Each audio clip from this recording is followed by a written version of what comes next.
Good afternoon, I'm Thomas McGill. We start with a look at the fall in London's fertility rate. That's the number of new births taking place in the capital every year.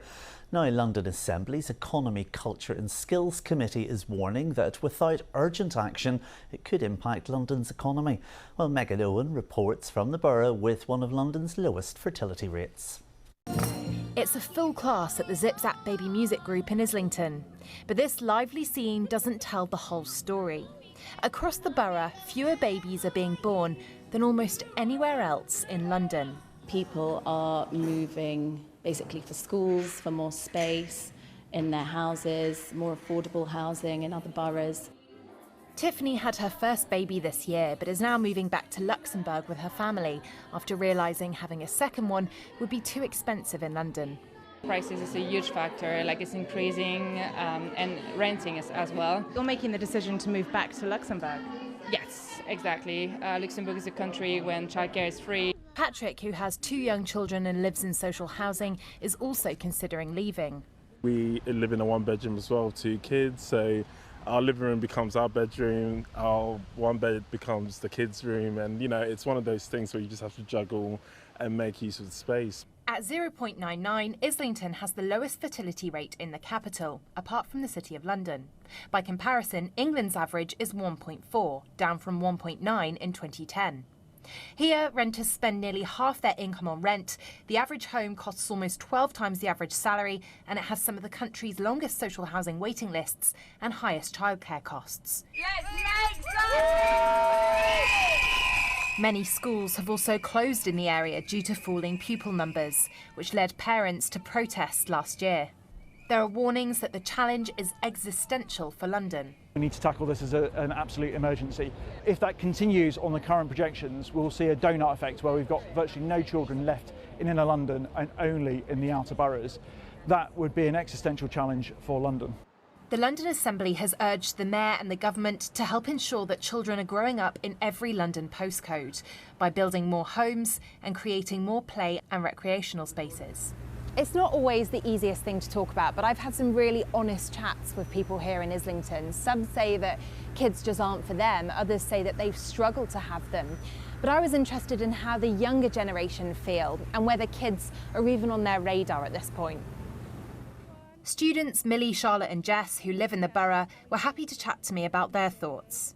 It was never something I worried about, but now I'm kind of like, I need to make sure I'm settled and can afford that if that's something I want in the future.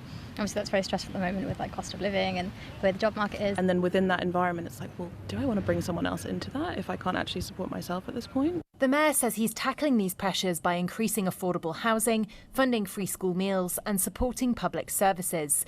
The government says they've improved parental leave, rolled out 30 hours of funded childcare a week and are building more council homes. What's happening in Islington is a snapshot of a wider trend across inner London, the country, and it matters to us all. Now, Gatwick Airport is one of the busiest in the country, with around 900 flights a day scheduled during its busiest date over the summer. It also employs thousands of people who work to ensure the terminal runs like clockwork for passengers. Claire Starr has spent the day speaking to some of those behind the scenes. The summer getaway begins. Holidaymakers arriving at Gatwick Airport. But little do they know, their suitcases will go on a journey of their own before takeoff. If it's around time for the chute to be open, it'll go around, do a lap of the conveyors and go downstairs. A network of conveyor belts take luggage from the terminal to baggage handlers on the ground. Machinery filtering them for the right destinations. The baggage system runs 20 hours a day, so it's intense. There are peaks and troughs with how our partners fly, but we're at it outside of the 20 hours, obviously doing our maintenance and all the other things we need to do to be prepared on a daily basis. Last year, about 12 million bags came through departures. That can be around 40,000 a day, with 13 kilometres of conveyor belts getting them to the right destination. The team do a lot of seasonal planning to cope with higher demand in the summer months. The summer is quite intense, we drill ourselves to be ready for the worst day possible. So everyone takes pride in what they do, and it's stressful, but then it's why we're here. Once luggage and passengers have embarked their planes, it's the air traffic control teams who get them into the skies. During the summer, it's non-stop speaking. We're a visual control room, so the best view is always out the window. You know, you see everything there, pick up on anything that's not supposed to be there. Stand 5-1 left. You can taxi through stand 4 through middle and then park on 5-1. In an almost silent control room, those on shift don't work more than 90 minutes without a break. The calm voices of one of the UK's busiest airports. It's much more enjoyable during the summer. It stops being a job then. It's much more interesting when you've got things moving, things going on, and you just do the best you can to get them going as soon as you can. From the tower to on the ground, a team of 9 ensure the runways maintained to operate 24 hours a day as aircraft move round the tarmac. We can take up to 900 movements in the summer sometimes, so 57 movements an hour. We also need to make sure that we get maintenance done in certain areas, so it's just making sure that everything lines up. The wider airfield operations team also keep wildlife away and help to marshal planes. The fact that we can take so many movements on a single runway, I think, is absolutely amazing. Everyone works so well together, so it's really kind of rewarding when you get through a really safe and a brilliant day. A carefully choreographed operation behind every takeoff this summer. We begin in the Middle East, and on Wednesday, Saudi Arabia and the United States are signing a deal which will allow the Saudis to develop a civilian nuclear program. The Wall Street Journal has reported that US companies would construct a uranium enrichment facility for the government in Riyadh. Even as Washington threatens that its wave of attacks against Iran could be extended towards the nuclear sites America tried to destroy last year, it appears willing to see the emergence of another nuclear power in the Middle East. It raises the question why Saudi Arabia, the world's #1 exporter of oil, which still has plenty of fossil fuel to exploit, desires a civil nuclear programme. The BBC's international editor is Jeremy Bowen. I asked him whether he was surprised by this deal. It's been in the works for actually quite a few years, the idea that the Saudis and the Americans would cooperate and the Americans would give them this kind of technology, of course in return for very large sums of money. But it was meant to be, it was under Joe Biden, it was supposed to be one of the big sweeteners that would come if the Saudis had normalized relations with the Israelis. And now all that went out of the window after the 7th of October because the Saudis were, they pulled way back from any normalization with the Israelis after that, and they're saying that there has to be progress, concrete progress towards a Palestinian state before they'd even contemplate that. Their own people are very, very against it. But Donald Trump separated it from that process of normalization and went ahead with the negotiations. It isn't clear why he thinks it's such a brilliant idea. There will be some very large contracts for American large companies.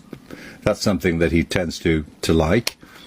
I think there's a sense as well in which they need to do something to repair relations with the Saudis. The Saudis are not at all happy that they have been in the firing line, along with their Gulf neighbours and the other members of the Gulf Cooperation Council, in the Iran war, which of course started after the Americans and the Israelis had attacked Iran.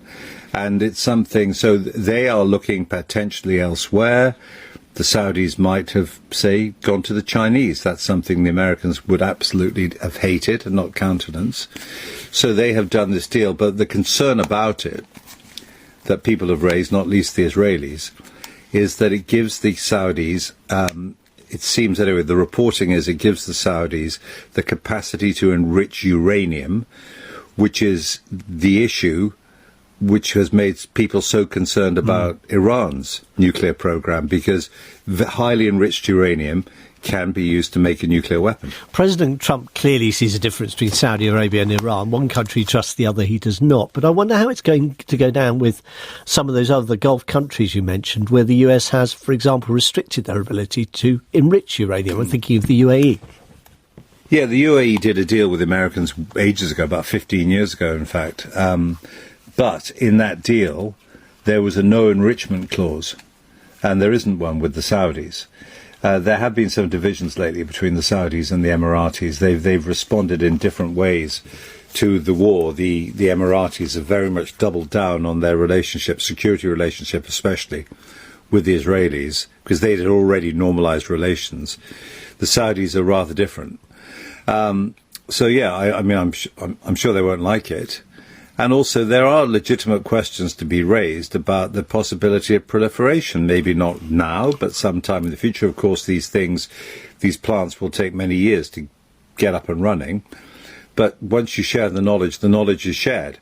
I mean, that's one thing they say about Iran. The fact is that however much they bomb their nuclear sites, however many nuclear scientists they kill, you cannot wipe the knowledge of how to do this stuff once they've worked out how to do it. You mentioned Israel. Has there yet been any official reaction to this? Not that I've seen in the last hour or two, but I've been doing a few other BBC-style reporting things. But I think we can say, because I mean, the Israelis are always concerned about anything that would give Arab countries any kind of edge over them. There has been for many